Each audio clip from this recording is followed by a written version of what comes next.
పరిశుద్ధ గ్రంథము నుండి మత్తయి సువార్త 22వ అధ్యాయము 39వ వచనాన్ని గమనిద్దాం. నిన్ను వలె నీ పొరుగువాని ప్రేమింపవలెనను రెండవ ఆజ్ఞయు దాని వంటిదే. నిన్ను వలె నీ పొరుగు వారిని ప్రేమించు అనేటువంటి రెండవ ఆజ్ఞ. ఆజ్ఞ అంటే లా, తప్పనిసరిగా చేయవలసింది. మొదటిది ఏమిటి? తండ్రి, కుమార, పరిశుద్ధాత్మ దేవుని ప్రేమించాలి. నిన్ను వలె నీ పొరుగు వారిని. ఈరోజు ప్రేమిస్తున్నారా చెప్పండి? పొరుగువారిని, నీ నైబర్స్ను ప్రేమించగలుగుతున్నావా? నీ బంధువులను ప్రేమించగలుగుతున్నావా? ప్రియమైన దేవుని బిడ్డలారా, మనం ఎంతకాలం బ్రతుకుతాం ఒక్కసారి చెప్పండి. ఎంతకాలం బ్రతుకుతాం? వాక్యం ఏం చెప్తుంది?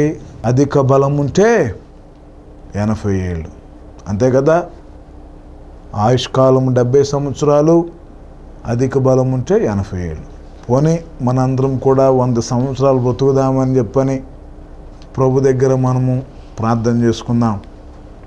దేవుడు మనకిస్తాడు, ఆయుష్ని ఇస్తాడు.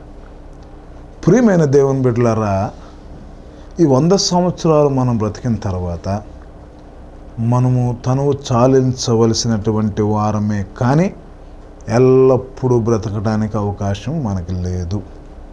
మనం చూస్తూ ఉన్నాం, గడిచినటువంటి కొన్ని జనరేషన్స్ నుంచి మనం చూస్తూ ఉన్నాం. అయితే బ్రతికేదే 70 సంవత్సరాలు దేవుడిస్తే, ఇంకా మహా ఇస్తే ఎక్స్టెన్షన్ 10 years, 80 years. ఈ 80 ఏళ్ళ తర్వాత ఇలాంటి అందమైనటువంటి కుటుంబం అనేటువంటి జీవితం మరలా నీకుంటుందా? ఒక్కసారి నువ్వు జ్ఞాపకం చేసుకో. ఒక్కసారి ఈ కుటుంబం అనేటువంటి ఈ యొక్క అపురూపమైనటువంటి సంతోషమైనటువంటి ఈ జీవితాన్ని విడిచిపెడితే నీకు మళ్ళీ వస్తుందా అట్లాంటి జీవితం? ఈ 70 ఏళ్ళు దేవుడు ఒకవేళ ఆయుష్ ఇస్తే, 80 years ఆయుష్ ఇస్తే, ఈ 80 ఏళ్ళు ఎప్పుడు నువ్వు ఎవరిని ప్రేమించావు? ఒక్కళ్ళన్నా ప్రేమించావా? నీ కొడుకును ప్రేమించావా? నీ బిడ్డలను ప్రేమించావా? నీ తండ్రిని ప్రేమించావా? నీ బంధువులను ప్రేమించావా? నీ ఇరుగువారిని ప్రేమించావా? నీ శత్రువులను ప్రేమించావా? నీ సంఘ పాస్టర్ గారిని ప్రేమించావా? నువ్వు బట్టలు కొనుక్కున్నప్పుడు నీ దైవజనుడు నువ్వు బట్టలు తీసుకొచ్చి ఇచ్చావా? నువ్వు ఏం చేసావు? ఏం ప్రేమించావు? ఎవరిని ప్రేమించావు? సరే, నేను ప్రేమించను, ప్రేమించాల్సినటువంటి అవసరము లేదు, ఎందుకు ప్రేమించాలి, నేను స్వార్థపరుణ్ణని నువ్వు అనుకుంటావా? ఓకే, అలాగే ఉండు. మరొక జీవితం నీకుందా? మరొక జన్మ నీకుందా? ఇలాంటి కుటుంబం నీకు కావాలన్నా నువ్వు పొందగలుగుతావా? నువ్వు పొందుకోలేవు. ప్రియమైన దేవుని బిడ్డలారా, చాలామంది వాళ్ళకి తెలియదు, కుటుంబంలో వ్యక్తి విలువ వాళ్ళకి తెలియదు. వ్యక్తి దూరమైనప్పుడు ఆ విలువ తెలుసుకుంటారు. నువ్వు అప్పుడు బాధపడి నువ్వు కన్నీరు కార్చే ఉపయోగం లేదు. లేనటువంటి వ్యక్తిని నువ్వు ఫోటోలకు దండేసి నువ్వు ప్రేమించేటువంటి ప్రేమ ఎవరికి కావాలి? వారు లేనప్పుడు వారి పేరు మీద నువ్వు అన్నదానాలు చేసే ప్రేమ ఎవరికి కావాలి? మనిషి బ్రతుకున్నప్పుడు, జీవిస్తున్నప్పుడు, నీతో ఉన్నప్పుడు నీవు ఆ మనిషిని ప్రేమించలేకపోయావే, ఆ మనిషిని చేర్చుకోలేకపోయావు, నీ భార్యను చేర్చుకోలేకపోయావు, నీ భర్తను చేర్చుకోలేకపోయావు, నీ కుటుంబాన్ని నువ్వు చేర్చుకోలేకపోయావు, నీ బిడ్డలను నువ్వు దూరపరుచుకున్నావు, నీ వారందరిని నువ్వు దూరపరుచుకున్నావు, అందరినీ శత్రువులుగా నువ్వు చేసుకున్నావు. నువ్వు బ్రతికేదే కొంతకాలము, ఆ తర్వాత నీకు ఇలాంటి జీవితం నీకు లేదు. కానీ దేవుని ఆజ్ఞ ఇది. ప్రియమైన దేవుని బిడ్డలారా, ఆయన అంటున్నాడు, నిన్ను వలె నీ పొరుగు వారిని. నిన్ను వలె అంటే నీవు, నీ ఇంట్లో వారు, మీరందరూ కలిసి నీ పొరుగు వారిని మీరు ప్రేమించడం అనేటువంటిది ఇది ఆజ్ఞ. ఈ ఆజ్ఞ ఎప్పుడన్నా చేసావా? చేయకపోతే ఈరోజు సమాధానపడు. నీ కుటుంబంలో ఒకవేళ ఏదైనా కుటుంబంలో కలహాలు ఉన్నాయా? కుటుంబంలో చిన్న చిన్న కారణాల వల్ల విడిపోవాల్సిన పరిస్థితి వచ్చిందా? సమాధాన పడండి, ప్రభువుని అడగండి, అయ్యా అపురూపమైనటువంటి ఈ యొక్క జీవితాన్ని మాకు ఇచ్చావు, ఈ జన్మను మాకు ఇచ్చావు. చాలామంది మాకు డబ్బులు లేవన్నా, మేము ధనవంతులు కాదండి, గొప్పవారం కాదండి, మేము పేదవాళ్ళం అండి. మరి మేము ఎట్ట ప్రేమించుకోవాలండి? మరి మేము కష్టపడందే, రెక్కాడందే, డొక్కాడినటువంటి స్థితిలో మేము ఉంటున్నాం, కాయ కష్టం చేసుకొని మేము బ్రతుకుతున్నాం. మరి మా పరిస్థితి ఏంటి? మాకు ఎన్నో అప్పులు ఉండి మాకు అవి తీర్చుకోలేక సమస్యలు. నీ అప్పులు ఇవన్నీ తీసి అవతలు పడే. అప్పులు నువ్వు చేసుకున్నవే, నాశనం నువ్వు తెచ్చుకున్నదే, కానీ దేవుడు నిన్ను ఎప్పుడు నాశనం చేయాలని దేవుడు అనుకోలేదు. నీకు కావలసినటువంటి జీవితం నువ్వు జీవించడానికి, నీ కోరికలు నెరవేర్చుకోవడానికి, నీవు లగ్జరియస్ లైఫ్కి అలవాటు పడి నీవు తాగుడుకు బానిసై నువ్వు లోక సంబంధమైన ప్రతివిధ నీచక్రియకు నీవు బలహీనుడిగా మార్చబడి నీవు అనేక రకమైన పనులు చేసుకుంటూ త్రాగి తిరుగుతూ ఎచ్చలవిడిగా జీవిస్తూ నీ భార్యను కొట్టి నీ బిడ్డలను కొట్టి ఇంట్లోంచి నువ్వు తరివేసావేమో. ఇదే నీకు దేవుడిస్తున్నటువంటి అనుకూలమైనటువంటి సమయం. ప్రేమించు. కారణం ఏంటంటే ఈ జీవితం అయిపోతే నువ్వు ప్రేమించడానికి నీకు భార్య కాదు కదా, బిడ్డలు కాదు కదా, సృష్టి నీకు లేదు. ఆ విషయాన్ని మీరు జ్ఞాపకం చేసుకోండి. ఈ సంఘము ప్రేమ విషయంలో తప్పిపోయింది. మొదట ఉన్నటువంటి ప్రేమను కోల్పోయింది. అందుకని దేవుడు చాలా సీరియస్గా అంటున్నాడు, నీ మీద నేరం ఒకటి నేను మోపుతూ ఉన్నాను. రెండో విషయాన్ని గమనిస్తే మత్తయి సువార్త 5వ అధ్యాయం 44వ వచనం చదువుకుందాం. నేను మీతో చెప్పున్నదేమనగా, మీరు పరలోకమందున్న మీ తండ్రికి కుమారులై ఉండునట్లు మీ శత్రువులను ప్రేమించుడి, మిమ్మల్ని హింసించు వారి కొరకు ప్రార్థన చేయుడి. ఇప్పుడు ఎవరి కొరకు నువ్వు ప్రేమించాలి? పరలోకమందున్న నీ తండ్రి నిన్ను కుమారుడుగా నిన్ను అంగీకరించాలా లేదా? నువ్వు తండ్రికి కుమారుడువా కాదా? నేను దేవుని బిడ్డనండి అని నువ్వు చెప్పుకుంటావు. నువ్వు దేవుని బిడ్డవా దెయ్యపు బిడ్డవా? ఒక్కసారి ఆలోచించి. నీ శత్రువును ప్రేమించావా? నిన్ను ద్వేషించు వారి కొరకు ప్రేమించావా? నిన్ను దూషించు వారిని నువ్వు ప్రేమించావా? వారి కొరకు కన్నీరు కార్చావా నువ్వు? ప్రభువా, అయ్యా వాళ్ళు తెలియక నన్ను పగబడతా ఉన్నారు అని చెప్పి నువ్వు ఎప్పుడన్నా నువ్వు ఏడ్చావా? వాళ్ళ కుటుంబంలో మేలు చేయమని నువ్వు అడిగావా? ప్రభువా, నిజమే వారు నాకు శత్రువులు కావచ్చు. ఎవరు నీ శత్రువు? నీ ఇరుగు పొరుగు వారే నీకు శత్రువు. నువ్వు చేసుకున్న దాన్ని బట్టే వారు నీకు శత్రువులుగా మార్చబడ్డ వారి కొరకు నువ్వు ఎప్పుడన్నా కూడా, అయ్యా వారు తెలుసుకోలేకపోయారయ్యా, నీ ప్రేమను తెలుసుకోలేకపోయారు, వారికి నీ ప్రేమను కనపరచమని నువ్వు ఎప్పుడన్నా ప్రార్థించి వారి యొక్క ఇబ్బందుల్లో నువ్వు పరామర్శించగలిగావా? పరామర్శించగలిగినప్పుడే నువ్వు చెప్పుకో నేను దేవుని బిడ్డనని. నువ్వు మార్పు చెందాలి, నువ్వు మార్పులో రావాలి ప్రియమైన దేవుని బిడ్డలారా. అదే ప్రభు కోరుకుంటూ ఉన్నాడు. ఇంకొక మాట అంటున్నాడు ప్రేమ కోల్పోయినటువంటి ఎఫెసీ సంఘముతో. యోహాను సువార్త 13వ అధ్యాయం 35వ వచనం చదువుకుందాం. మీరు ఒకని ఎడల ఒకడు ప్రేమ గలవారైన ఎడల దీన్ని బట్టి మీరు నా శిష్యులని అందరూ తెలుసుకొందురన్ను.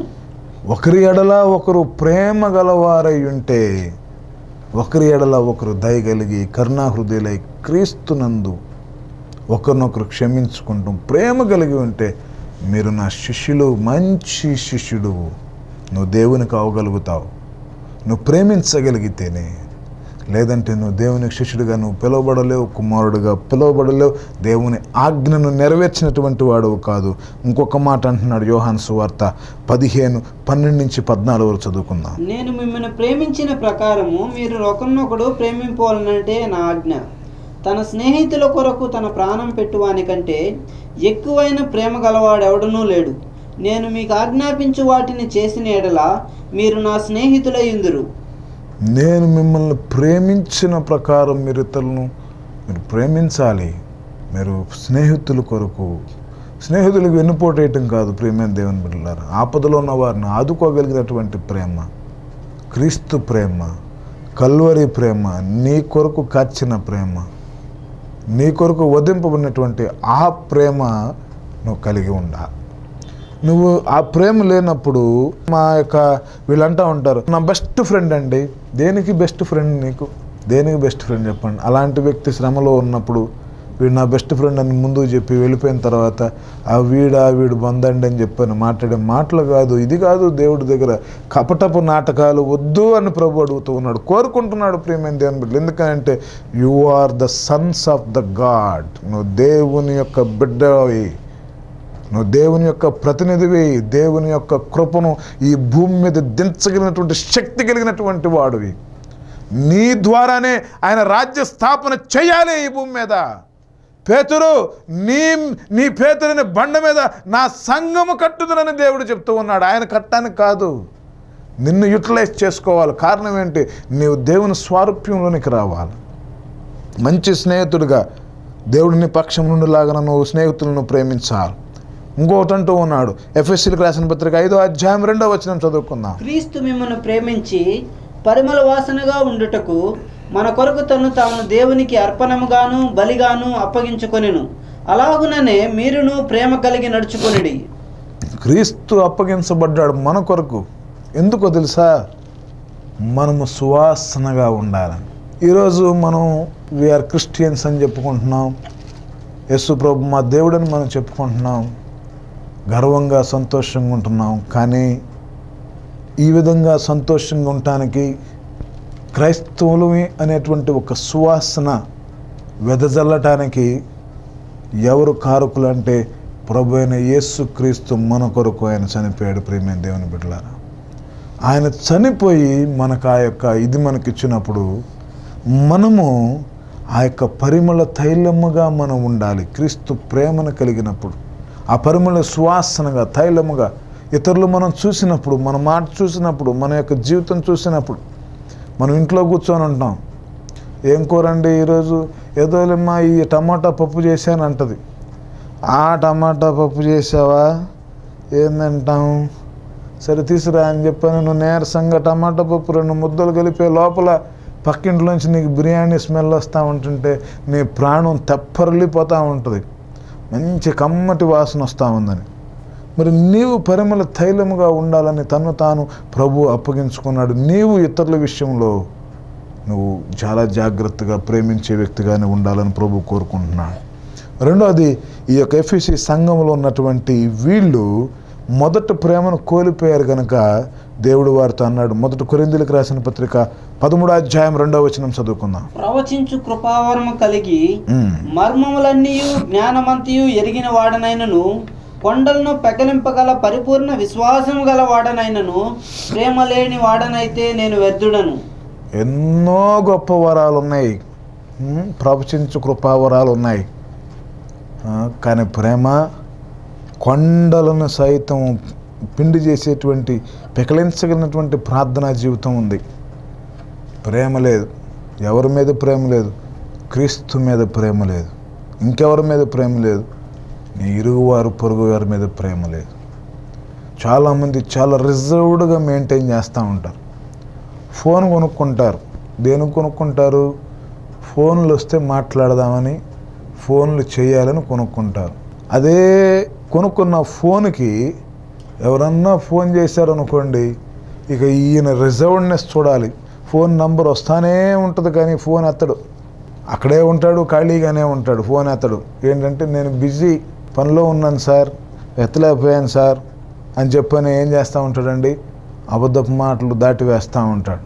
ప్రియమైనటువంటి దేవుని బిడ్డలారా, 1 కొరింథీయులకు రాసిన పత్రిక 13వ అధ్యాయం 2వ వచనంలో ఏమంటున్నాడంటే, ప్రవచించు కృపావరము కలిగి మర్మములన్నీయు జ్ఞానమంతియు ఎరిగిన వాడనైనను, కొండలను పెకలింపగల పరిపూర్ణ విశ్వాసం గల వాడనైనను, ప్రేమ లేని వాడనైతే నేను వ్యర్థుడను. మరి ఆ ఫోన్ కొనుక్కొని ఫోన్ ఎత్తడానికి బిజీ అని చెప్తాడు. అంటే అవతల వాడి మీద ప్రేమ ఉందా లేదా? అంటే తన యొక్క నెసెసిటీ.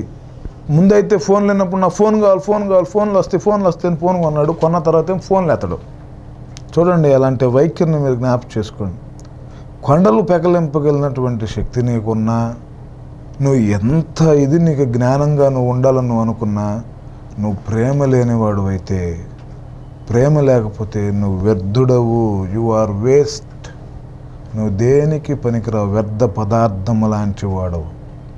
అందుకని ఆ సంఘముతో దేవుడు చెప్తూ ఉన్నాడు, నువ్వు వ్యర్థ పదార్థము లాంటి వాడవు, ప్రేమ లేదు. మొదట నీ ప్రేమను నువ్వు కోల్పోయావు. ఇంకొక మాట అంటున్నాడు, 1 యోహాను 4:20, ఎవడైనను నేను దేవుని ప్రేమించుచున్నానని చెప్పి తన సహోదరుని ద్వేషించిన ఎడల అతడు అబద్ధికుడగును. తాను చూచిన తన సహోదరుని ప్రేమింపినవాడు తాను చూడని దేవుని ప్రేమింపలేడు. చూసారా, సహోదరుని ప్రేమించలేడంట, కానీ దేవుడిని ప్రేమిస్తున్నాడంట.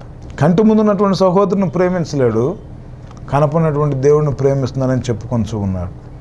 ప్రియమైన దేవుని బిడ్డలారా, ఇలాంటి జీవితాలు ఇక మీదట జీవించకుండా మార్పు చెందాలి. మార్పు చెందటం కొరకే దేవుడు మన ప్రతి ఒక్కరిని ప్రేమిస్తున్నాడు, బోధిస్తూ ఉన్నాడు, హెచ్చరిస్తూ ఉన్నాడు, ప్రేమతో ఈ వాక్యాన్ని అందిస్తూ ఉన్నాడు. మార్పు చెందితే గొప్ప దీవెనలు, ఆశీర్వాదాలు, ఎన్నో మేళ్లను మనం చూడగలుగుతాం. అందుకని ఆ యొక్క మాటను ఒకసారి మళ్ళీ మనం చదువుకుందాం. నీ మీద తప్పు ఒకటి మోపవలసి ఉన్నది. నీవు ఏ స్థితిలో నుండి పడితివో అది జ్ఞాపకము చేసుకొని మారు మనస్సు పొంది ఆ మొదట క్రియను చేయము. అట్లు చేసి నీవు మారు మనసు పొందితేనే సరి, లేని ఎడల నేను నీ వద్దకు వచ్చి నీ దీపస్తంభమును దాని చోటు నుండి తీసివేస్తాను. అందుకనే ఇక్కడ అంటూ ఉన్నాడు, దేవుని వైపు తిరుగు, పశ్చాత్తాపంతో మారు మనసుతో. ఎట్లా తిరగాలి నువ్వు? ఏ స్థితిలో నుండి పడితే అది జ్ఞాపకం చేసుకో. ఎక్కడ నువ్వు దిగజారిపోయావు? మొదట్లో ఎలా ఉన్నావు ప్రేమ విషయంలో? ఎక్కడ ప్రేమ తగ్గిపోయింది నీకు?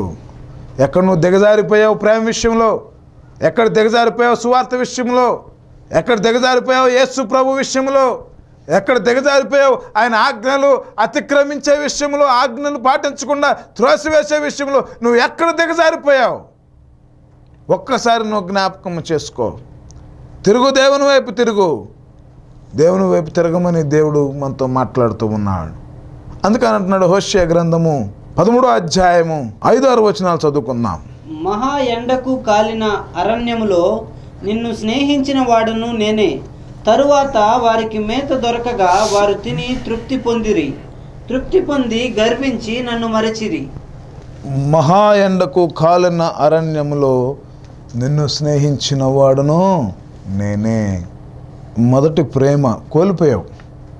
నువ్వు అసలు మొదటి ప్రేమ ఎక్కడ పొందుకున్నావు తెలుసా? క్రీస్తులో నువ్వు పొందుకున్నావు. ప్రియమైన దేవుని బిడ్డలారా, బాగా కష్టాలు, శ్రమలు, ఇబ్బందుల్లో ఉన్నప్పుడు, అయ్యో పాస్టర్ గారు మేము శ్రమల్లో ఉన్నాం, కష్టాల్లో ఉన్నాం, ఇబ్బందుల్లో ఉన్నాం, ప్రార్థన చేయండి, మా కుటుంబాన్ని గురించి, మా బిడ్డ గురించి ప్రార్థన చేయండి అని నువ్వు కన్నీరు కార్చి ఏడ్చి ఏడ్చి ఏడ్చి ఏడ్చినప్పుడు, దేవుడు ఆ శ్రమలో ఉన్నప్పుడు ఆయన అంటున్నాడు, నిన్ను స్నేహించిన వాడును నేనే. నువ్వు నన్ను అడిగినప్పుడు, ఏడ్చినప్పుడు, కన్నీరు కార్చినప్పుడు నేను నీతో స్నేహము చేశా, నేను నీ ప్రార్థన ఆలకించా. నీతో స్నేహము చేసిన తర్వాత ఏం జరిగిందో తెలుసా? చదవండి. కాబట్టి నేను మహా ఎండకు కాలిన అరణ్యంలో నిన్ను స్నేహించేవాడు నేనే. తరువాత వారికి మేత దొరకగా వారు తిని తృప్తి పొందిరి. తృప్తి పొంది గర్వించి నన్ను మరచిరి.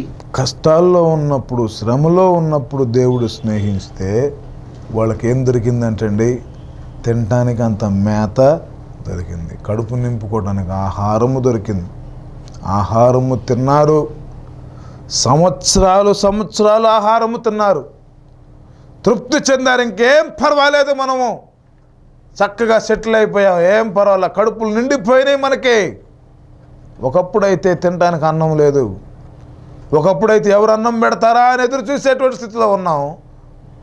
ఆ టైంలో ఆకలికి అలమటించలేక దేవుని దగ్గరికి వెళ్ళి దేవుని పాదాలు పట్టుకొని ప్రభువాని ప్రభు దగ్గర విజ్ఞాపన చేసి ఏడ్చాం.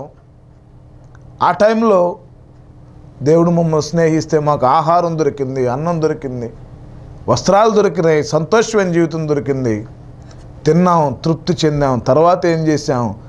గర్వించి మరిచిపోయాం. ఎవరిని మర్చిపోయావు? నీ ఆశ్రయదుర్గము, నీ తండ్రి, నిన్ను కన్న దేవుడు, నిన్ను అరచేతుల మీద చెక్కుకున్న దేవుడు, నిన్ను ముద్దాడిన దేవుడు, నిన్ను పలకరించిన దేవుడు, అనుదినము నీ కొరకు తపన పడుతున్న దేవుడు, శిలువలో రక్తమంతా కార్చిన దేవుడు. ఆ దేవుడిని ఏం చేస్తున్నావు? నువ్వు మర్చిపోయావు. ఎందుకు మర్చిపోయావు? నువ్వు తృప్తి చెందావు.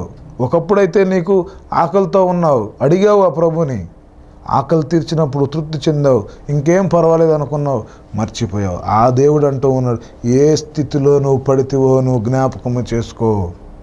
ఒకప్పుడు నువ్వు ఏ కండిషన్లో ఉన్నావు నా దగ్గరకు రాకముందు, ఒకప్పుడు నువ్వు ఏ స్టేజ్లో ఉండి నా దగ్గరకు వచ్చావు. అయ్యా నాకు చర్మ వ్యాధి ఉందని నువ్వు దేవుడి దగ్గరికి వచ్చావు, గుండె పోటుందని దేవుని దగ్గరికి వచ్చావు, నా కళ్ళు సరిగ్గా కనపట్లేదని దేవుని దగ్గరికి వచ్చావు, కిడ్నీలు పాడైపోయినాయని దేవుని దగ్గరికి వచ్చావు, హార్ట్ ప్రాబ్లం ఉందని దేవుని దగ్గరికి వచ్చావు, నా దేహంలో రకరకాలైన మార్పులు ఉన్నాయని దేవుని దగ్గరికి వచ్చావు, కరువు ఉందని దేవుని దగ్గరికి వచ్చావు, కష్టాలు ఉన్నాయని దేవుని దగ్గరికి వచ్చావు, వివాహం అని దేవుని దగ్గరికి వచ్చావు, ఉద్యోగం అని దేవుని దగ్గరికి వచ్చావు, వ్యాపారం అని దేవుని దగ్గరికి వచ్చావు, నేను బ్రతకలేను ఆత్మహత్య చేసుకుంటున్నానని చెప్పని ఆ సమయంలో ప్రభువా నువ్వు నాకు దిక్కని నువ్వు దేవుని దగ్గరికి నువ్వు వచ్చావు. నువ్వు మర్చిపోతున్నావా? నీ జీవితాన్ని ఒక్కసారి జ్ఞాపకం చేసుకో.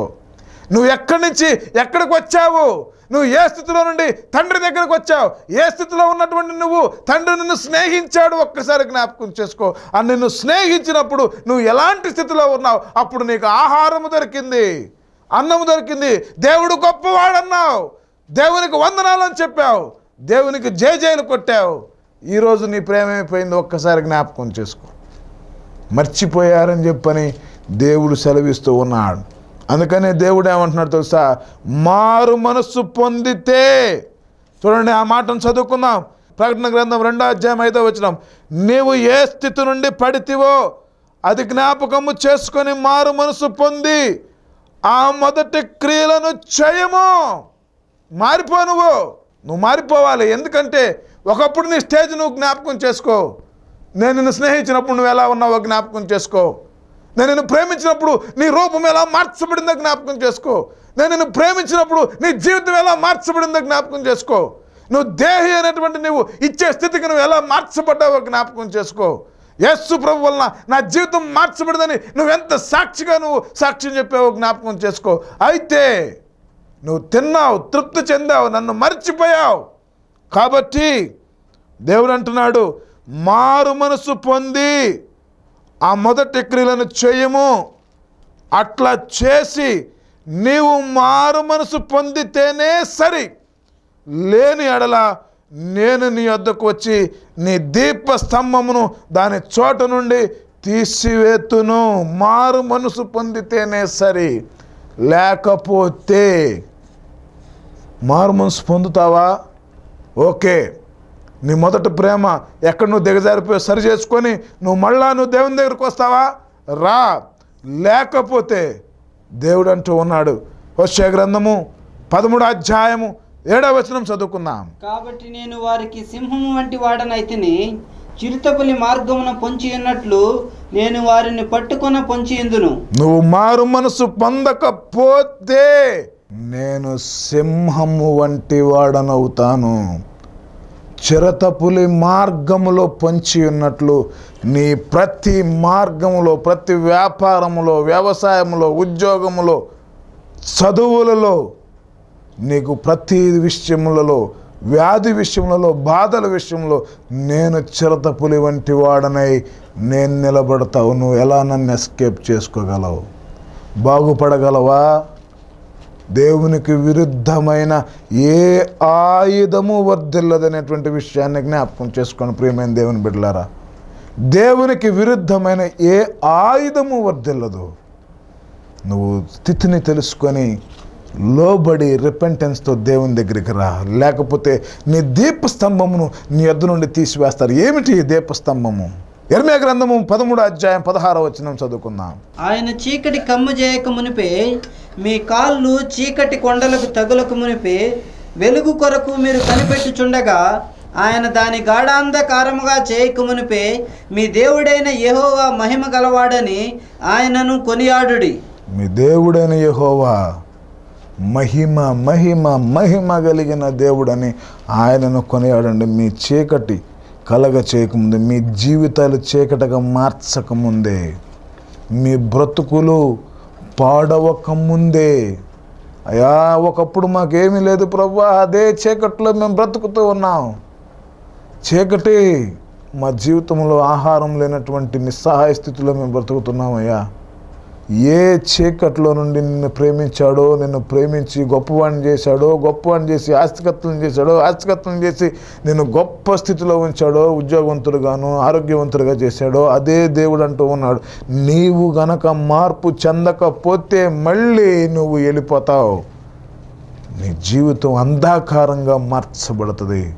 కాబట్టి నువ్వు దేవుని దగ్గరికి రా, నీ ఒప్పుకో ప్రభుని, నువ్వు ప్రభుని ప్రేమించు. ప్రభు నీ పట్ల కృప కలిగి ఉన్నాడు. ఈ సంఘము ఎన్నో విషయాల్లో శ్రద్ధ కలిగి ఉంది. మరి చెప్పుకున్న విషయాలన్నింటిలో మనం శ్రద్ధ కలిగి ఉన్నామా? సులువును మోస్తూ ఉన్నామా? శత్రువులను క్షమిస్తూ ఉన్నామా? ఓర్పుకుంటున్నామా? అభాషించినప్పుడు ఓర్పుకుంటున్నామా? లోబడుతున్నామా? విధేయత కలిగి ఉన్నామా? తగ్గించుకొని జీవిస్తున్నామా? ఇతరులు నీకు ఏ మర్యాద చేయాలనుకుంటున్నారో అలాంటి మర్యాద నువ్వు చేసే స్థితిలో నువ్వు ఉంటున్నావా? ఏ క్వాలిటీస్ లేవు కదా. ఏ క్వాలిటీస్ మనలో లేనప్పుడు మంచి అనేది మనలో లేనప్పుడు ఈ ప్రేమ విషయంలోనే దేవుడు అంత సీరియస్గా ఉన్నాడు ఆ యొక్క ఎఫ్ఎస్సి సంఘంలో.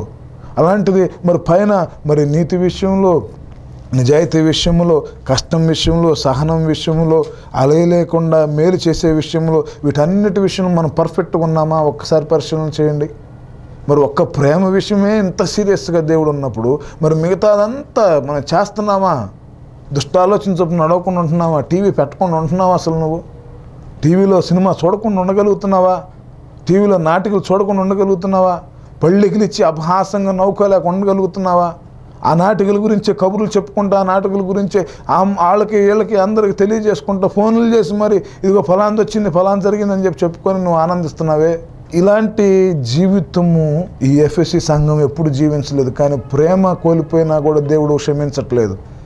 మరి మనల్ని ఎలా క్షమిస్తాడు దేవుడు? మనల్ని ఎలా ప్రేమిస్తాడు? మనల్ని ఎలా చేర్చుకుంటాడు? మనం ఎలా పరలోక రాజ్యానికి స్వతంత్రం మనం వారసులుగా ఉంటాం? ఎలా వెళ్తాం పరలోక రాజ్యానికి? ఒక్కసారి ఆలోచించేయండి.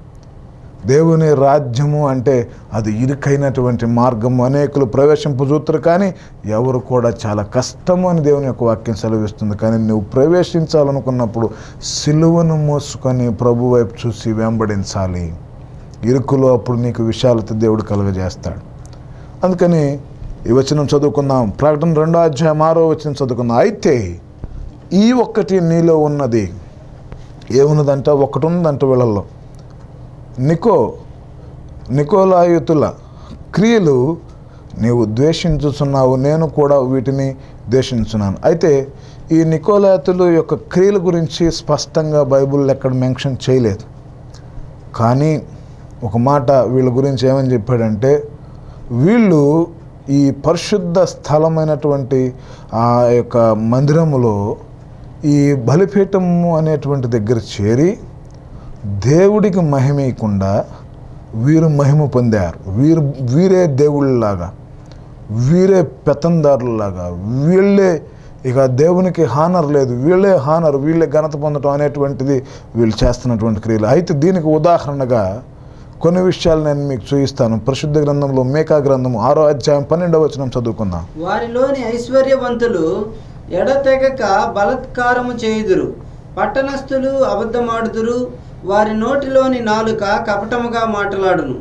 ఇలాంటి లక్షణాలు, ఇప్పుడు చదవమన్నటువంటి లక్షణాలు, బలత్కారం చేసే లక్షణాలు, మరి వారి నాలుకల విషయంలో నీతి లేనటువంటి జీవితాలు, ఇలాంటివన్నీ ఈ నికోలాయుతులు బహుశా వాళ్ళ క్యారెక్టర్లో వారు జీర్ణించుకుపోయి జీవించుండొచ్చు. అది దేవునికి ఇష్టమైన ప్రక్రియ కాదు.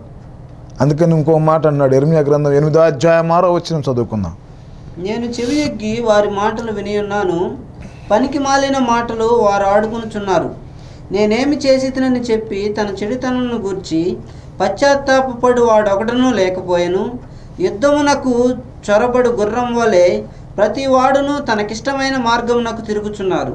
ప్రతి వాడు నచ్చిన మార్గం, పరిశీలన చేసుకోవటం లేదు, జస్టిఫికేషన్ లేదు, నేనేం చేశాను ఏంటనేది లేదు, దేవుని ప్రేమించే విధానం లేదు. ఇలాంటి జీవితం ఈ నికోలాయుతులు బహుశా వాళ్ళు జీవించి ఉండొచ్చని దేవుని యొక్క వాక్యం ద్వారా మనం అనుకుంటున్నాం. ఎందుకంటే ఇంకో మాట చదువుకున్న ఇర్మియా 11:8 ఆ మాట స్పష్టంగా రాయబడి ఉన్నది.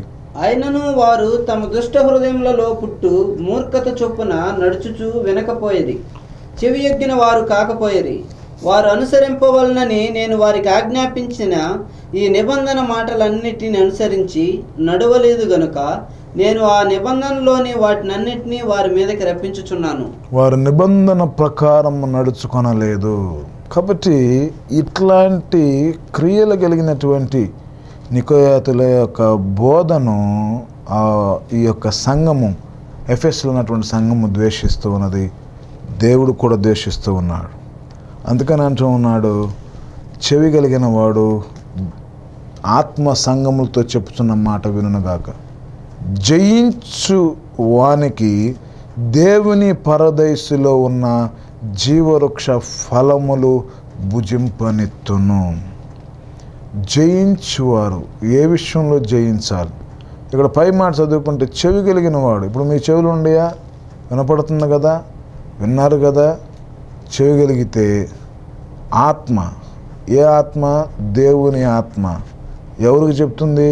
దేవుని ఆత్మ, నీలో ఉన్న దేవుని ఆత్మకు చెవులున్నటువంటి వారికి ఆత్మ సంఘముతో చెప్పుచున్న మాట, దేవుని ఆత్మ సంఘం ఉన్నటువంటి మనతో చెప్తున్న మాట వినుగాక. వింటే, లోబడితే, ఒబే అయితే, విధేయ చూపిస్తే జయించువానికి దేవుని పరదేశులో ఉన్న జీవవృక్ష ఫలములు భుజింపనెత్తును.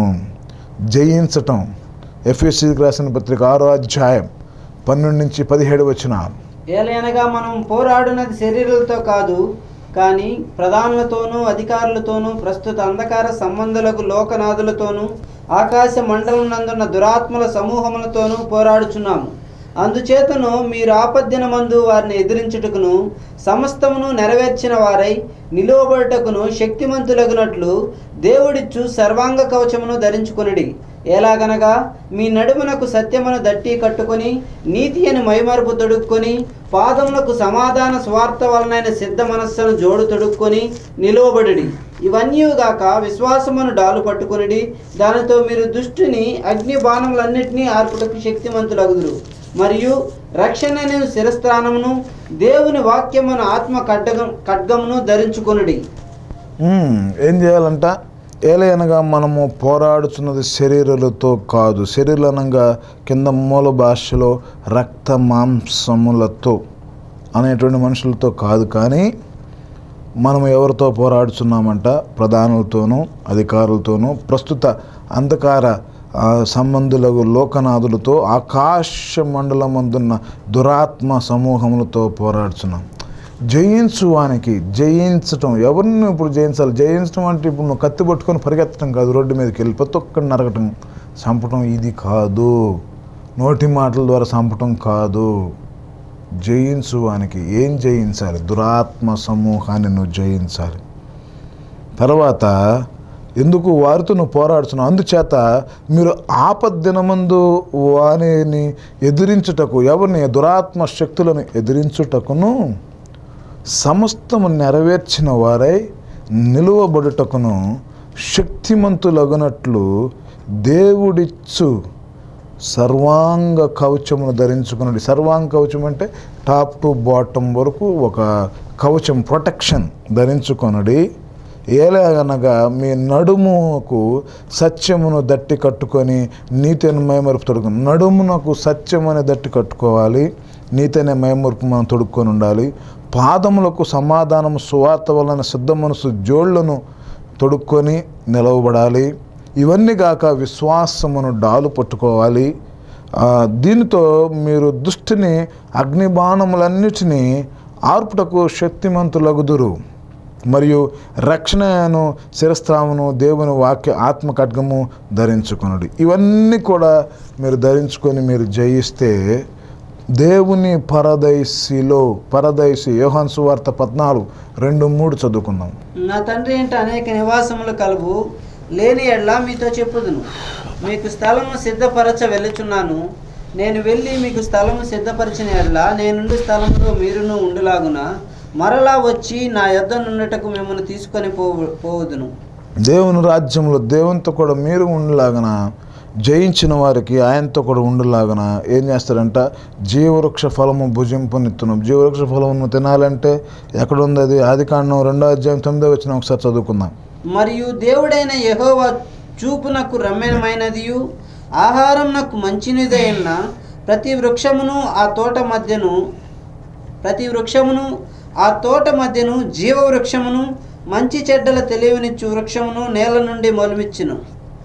ఈ జీవవృక్షం ఆదికాండంలో ఉంది. జీవవృక్షము మళ్ళీ ఎక్కడో ఉంటుంది జీవవృక్షం. మనం గమనిస్తే ప్రకటన గ్రంథం 22వ అధ్యాయం 1-3 వరకు చదువుకుందాం.